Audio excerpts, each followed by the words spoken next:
Dois assuntos hoje nesse vídeo. O segundo é uma grata surpresa que eu tive em relação à tabela do Grêmio. Um ponto que eu não tinha me dado conta e que algumas pessoas me avisaram pelo Instagram. E realmente faz sentido. Eu acho que teve gente que deixou comentário também nos vídeos do YouTube falando disso. E é uma baita notícia para o Grêmio.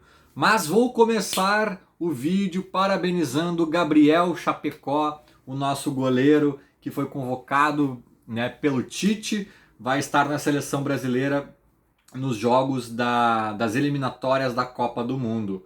Né? Baita notícia para ele, para o próprio Grêmio, né? Valoriza seu atleta, aquela coisa toda. A gente está muito bem servido com o Breno, então não é uma notícia que nos deixa desamparados, né? Não é aquela convocação trágica para o clube, né? Então tá tudo certo, baita notícia. E aqui não é querer chutar cachorro morto, né? E chover no molhado, mas não tem como a gente não dar aquela leve atacadinha, né? Aquela leve criticadinha na direção do Grêmio.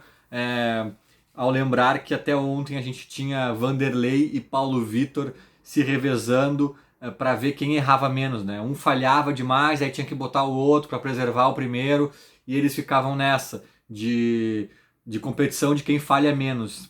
E era difícil de saber quem falhava menos, porque a coisa era dura e o Grêmio com Chapecó e Breno em casa. Em casa, e aí essa crítica, a gente já falou disso em outros momentos, tá todo mundo já cansado de saber de tudo isso, desse amadorismo do Grêmio, mas também é preciso dizer que esse erro, né, da direção não é exclusivamente da direção. Claro que a raiz talvez venha da diretoria ali, porque é quem tem que controlar várias nuances do clube, né? Mas, cara, é um erro até de comissão técnica, né? Do Renato, de todo mundo que passou por ali, de não ter a noção de quem é a tua categoria de base, quais são os jogadores que se destacam, quem tu tem à disposição, quais as características, sabe? É um erro, é um erro coletivo, cara. Acho que tem que ter uma interface inteligente e eficiente entre a base e o profissional para conseguir alimentar essas informações, né? A partir do momento que essa interface não é tão confiável, a própria comissão técnica do profissional tem que se interessar, tem que ver jogos, tem que ir atrás, sabe? Eu acho que muitos mecanismos falharam no Grêmio, muitos, né? Repito, a raiz é na direção, que quem deveria controlar os mecanismos, mas muitos mecanismos falharam para a gente jogar tanto tempo com Paulo Vitor e Vanderlei, tendo Breno e Chapecó em casa. Não é assim, tem os dois, né? E ainda dizem que o tal do Adriel, né, que eu nunca vi jogar, que hoje é o nosso terceiro goleiro, ainda dizem que é um guri bom, que também já pegou seleção de base. Então, aí o quadro se torna até mais cômico, para não dizer tragicômico, né? Mas beleza, agora a minha curiosidade é entender como o Mancini, né, enfim, a comissão técnica vai administrar essa questão, porque não pensem que é só alegria. Vocês acham que não dá uma coisinha no coração do Breno, por mais que fique feliz pelo colega, eu imagino que fique sim, genuinamente, mas eu acho que não dá uma coisinha no coração dele ver o reserva dele indo para a seleção brasileira? Cara, bem ou mal, isso é um recado do Tite dizendo assim, ó, eu acho que hoje o Chapecó é um dos 3 melhores goleiros do Brasil. E se o Tite, né, se a comissão técnica da seleção brasileira diz isso, através da, né, pela convocação que fez, eles estão dizendo nas entrelinhas que a comissão técnica do Grêmio, segundo a opinião deles, está escolhendo o cara errado. Porque na hierarquia do Grêmio, o Breno é o primeiro. Como é que o nosso reserva é um dos 3 melhores goleiros do Brasil? Então isso vai gerar uma pulga atrás da orelha, porque o Breno era titular, perdeu a titularidade porque foi convocado, o Chapecó entrou muito bem para substituí-lo. Só que depois, cara, começaram a rolar aquelas frases, o cara vai ser punido por ter sido convocado, né? Ou então assim, nossa, como é que a gente vai deixar um goleiro de seleção no banco? E agora? Nós vamos deixar um goleiro de seleção principal no banco? O Breno era da Olímpica, né? Assim, Quando a fase é ruim, cara, até notícia boa pode virar problema. Enfim, vamos acompanhar aí o que o Grêmio vai fazer. E o segundo tópico do dia, do vídeo, eu tava repensando, revisitando a tabela, né? Falando desse vídeo aqui, que eu vou deixar aqui, ó. Acho que é aqui que vai aparecer agora. Esse vídeo falando dos cálculos que o Grêmio precisa fazer, as vitórias que precisa chegar para escapar do rebaixamento. E eu falei primeiramente que não precisava 6, 5, com alguns empates, né? Talvez alguma tabela ali mais favorável. 5 talvez a gente escape, né?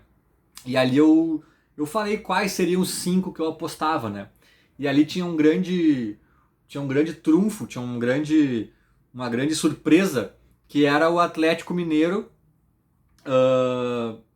na última rodada, na Arena do Grêmio, né, se eu não me engano. Na Arena do Grêmio, na Arena do Grêmio, tava pensando aqui, mas o jogo em casa contra um Atlético Mineiro provavelmente já campeão, né? E eu falei, cara, esse jogo aí os caras podem vir com o time da base, com o time sub-20, sub-12, porque eles já devem ter sido campeões lá em BH antes, feito volta olímpica, e vindo pra cá já dando férias pro grupo principal. Então o Grêmio tem uma grande chance de pegar um adversário que em tese seria difícil e que pode ser mais tranquilo.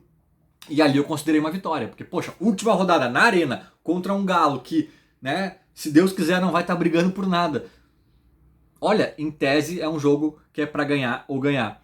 E aí me alertaram que há outro presentinho pro Grêmio escondido nessa tabela, que é um jogo que eu não considerei nas 5 vitórias. Eu só considerei 5 vitórias, tá?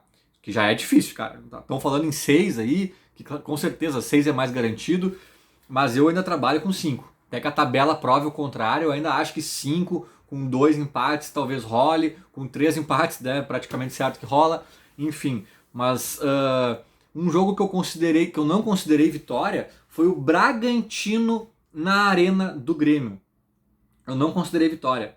Eu até falei que eu acho mais fácil ganhar do América Mineiro em BH, esse eu considerei vitória, do que do Bragantino na Arena do Grêmio, porque o Bragantino é um time melhor. Mas esse jogo contra o Bragantino, tomara eu que não tenha alteração nenhuma de tabela, não aconteça nada, fique tudo bonitinho como tá, esse jogo está marcado para o dia 16 do 11, 16 de novembro. Dia 20 de novembro, né, 4 dias depois, o Bragantino joga a final da Sul-Americana contra o Atlético Paranaense. Então, oxalá, né, tomara eu, se tudo correr bem, o Bragantinão da Massa vai focar nesse título inédito com unhas e dentes e vir a Porto Alegre, porque o jogo do Bragantino com o Grêmio é na Arena do Grêmio. O Bragantino virá a Porto Alegre com o sub-12, né? Bragantinão, tamo junto nessa, foco no que importa. E aí, minha gente, isso aí já vira uma vitória virtual do Grêmio, pelo amor de Deus, Grêmio, né? Claro que eu tô exagerando, não é sub-12, talvez eles venham com um misto quente, que esse é um problema, né? Mas pode ser que venham totalmente reserva, aí já me brilham muitos olhos. Aí já é vitória quase certa, né? Se eles vierem com todos os reservas, o Grêmio babando para ganhar na arena, em casa, aí, cara, é ganhar ou ganhar.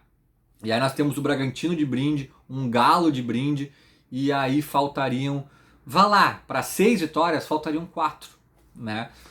Tô falando aí de 2 jogos, faltam 12, tira esses 2, vamos supor que a gente ganhe, aí precisaria ganhar 4 dos outros 10 jogos. Já facilita um pouco, já é menos, já é uma campanha mais acessível, né? Ou até mesmo 3 dos próximos 10 jogos, com alguns empates ali espalhadinhos, dá para sonhar, dá para fazer. Vamos acompanhar. Feito? Era mais ou menos isso. Falou, te inscreve aí. Abraço.